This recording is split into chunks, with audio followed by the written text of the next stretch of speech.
महाविकास आघाडीकडून मालवण बंदची हाक, तर महाराजांचा पुतळा कोसळल्यामुळे संताप। महाविकास आघाडीचे नेते घटनास्थळाला भेट देणार, तर काँग्रेसकडून राज्यभर आंदोलन।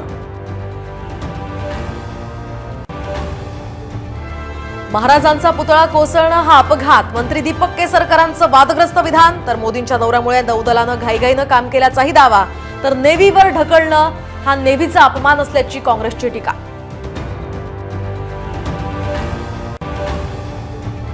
राज ठाकरे आज बदलापूरला जाणार, बदलापूरमधील आंदोलकांशी साधणार संवाद।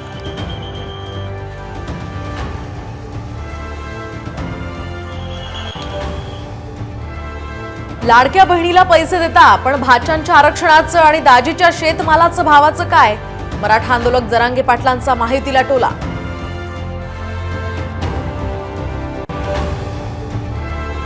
कंगना राणावतला जीवे मारण्याची धमकी, इमर्जन्सी सिनेमामध्ये जर्नलिस्ट भिद्रेनवाला यांना दाखवल्यामुळे संताप, तर शिरच्छेद करण्याची सुद्धा धमकी। मुंबईमध्ये दहीहंडी फोडताना 129 गोविंदास जखमी, तर सरकारी खासगी रुग्णालयांमध्ये त्यांच्यावर उपचार सुरू। ठाण्यातही 19 जणांना दुखापत।